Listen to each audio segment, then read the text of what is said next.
Hey, what is going on, you guys? My name is Rayge, and we are back today with Marvel Strike Force's newest character in being Nakia. As you can see, she is going to be rounding out the rest of the War Dog team here as part of that Alliance War offense team. And what she's going to be bringing to the table is high damage and focus, as well as the attacks and hunting down the most injured enemies, so really focusing and honing in on them.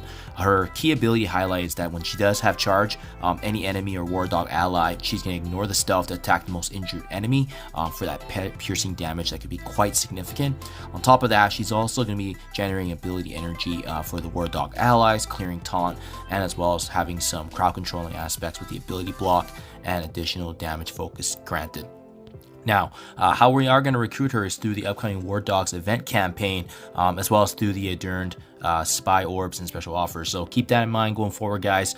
We don't have details of this, but if speculation permits us to do so, this could potentially be one of those free-to-play, very friendly events where we utilize power cores to implement energy, so that way we can ensure that we can farm as much shards for her as possible. Hopefully that's the case. We don't have details of that yet, but generally those campaign events, they're very, very friendly for us. So that said, with Nakia joining the Marvel Strike Force universe, we definitely got to take advantage of her promotion right now with the increase of 15% drop rate. So that's going to be in the rest of our orbs, really ensuring us the opportunity to boost her as high as we can in this opportunity. So as you can see with our avatar there, it shows us that the effect is in play. We'll go ahead, open some orbs, try to get potentially a 2 or 3 on her, as well as review her kit overall and preemptively assess what would the best Iso-8 be preemptively right now. So that said, before I open any orbs, I always do like to double check, make sure that the promotion is in effect here. If you hit I on the additional details, scrolling down to the bottom, you're going to see her avatar there with the 15%, and yes, she is good to go. So we know that she's in the orb and we know she has the promoted bonus, so let's go ahead and start opening some. So generally for these events, I like to aim for a 2 or 3, just because it gives us a good balance in that point where we can utilize some elite credits later on to upgrade. But sometimes, especially when I'm making these videos, you just never know if there's bad luck being drawn that day. So we do get the 3 right there, which is nice, and that was only after opening 4. So let's open a few more for entertainment purposes. Maybe we can get that chance to get a potential 4, but there you go. So got another 3, so that's kind of nice. Yeah, we'll open a few more here just to round it up, and then start taking a look at her kit, as well as what type of T4 recommendations can be placed upon her entry here.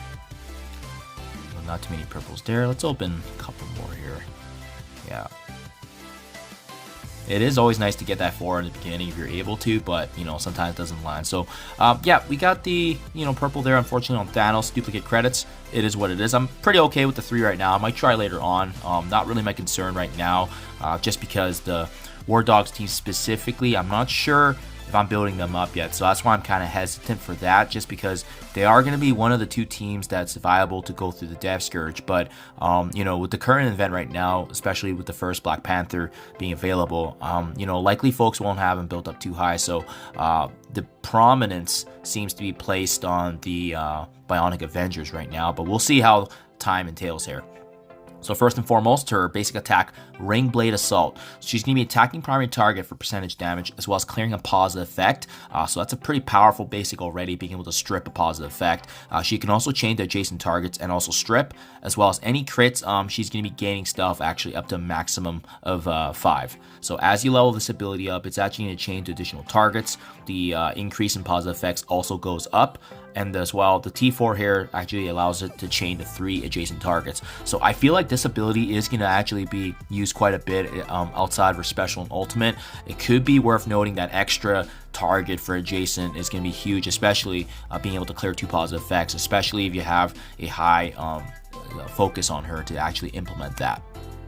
Next up, we have the Twin Ring special ability here, clearing 3 random negative effects on herself, as well as applying damage and disruption to a primary target. She's also going to be gaining stuff, so she's really going to be shielded for a majority of the battle as well, so keep that in mind. On War Offense specifically, she's going to be applying disruption, and it gains additional focus specifically in War. As this ability gets leveled up, the damage increases with the negative effects that's being cleansed, as well as specifically in level 6, she's going to be clearing taunt and immunity on any primary target. target. So really good for aiming at those tanks that are intending to soak up damage that don't have the safeguard. And then T4 here allows her to actually generate ability energy for all adjacent War Dog allies. So it means that the placement of the team is going to be important because it's only going to be targets that are next to her that will be gaining that ability energy. Not important to T4 if you don't plan on bringing this team into war, but if you are, this is a no-brainer because definitely generating that ability energy could be night and day difference for a character getting their special or ultimate ability off.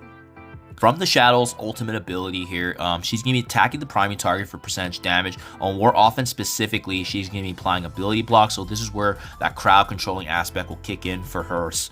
She's also going to be rebounding to one adjacent target for percentage damage. Additionally, if she does have stealth, she's going to be rebounding the chain to an additional adjacent target per stealth. So anytime the more stacks of stealth she has, she's going to be actually able to combo and rebound that chain damage attack. So that's why the stealth mechanic is built into her kit. You can see here even rebounds up to 3 adjacent targets, and then that also stacks with the stealth. So keep that in mind. Level 6 War Offense, she's going to be applying ability block for 2 full turns, which is absolutely huge. It makes sense. I don't know about T4 in this ability because it seems like she's going to be really kind of providing support and as well as supplementary damage. So having this T4 on Nakia may or may not be needed, in my honest opinion, based on the other Black Panthers we have, especially with them Nakia having more of a supportive crowd controlling aspect. For that reason, I would hold back on upgrading that ultimate for now. And then last but not least, Wakandan Spy is her passive. On defense up, she's going to be gaining stealth up to a maximum 5 times. And while she's charged any enemy on herself or War Dog ally's turn, she's going to also be applying additional damage to the injured enemy for 100% piercing, ignoring the stealth. So this is really just going to pinpoint and aim for any kind of weaker foes.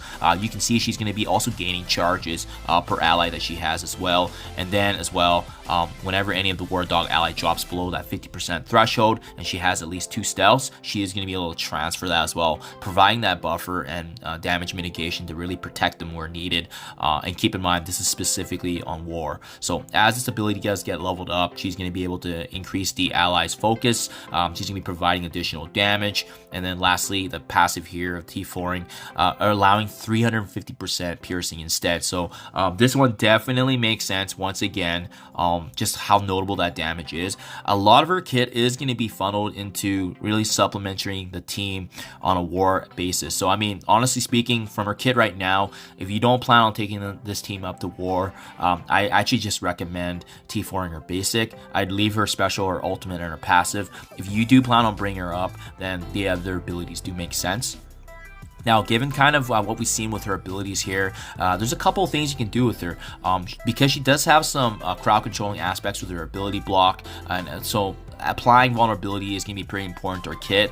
I'd recommend either a skirmisher or a raider. At least that way it can actually increase her damage potency. But overall, it does make sense to utilize one of those two as part of her kit, just to apply the vulnerabilities for the other Black Panthers to leverage their striker components. So there you guys have it. Do let me know what you think in the comments below on what you guys think of Nakia and her event coming up. Hopefully you guys get better red stars than myself. Good luck, and I'll catch you guys in the next one.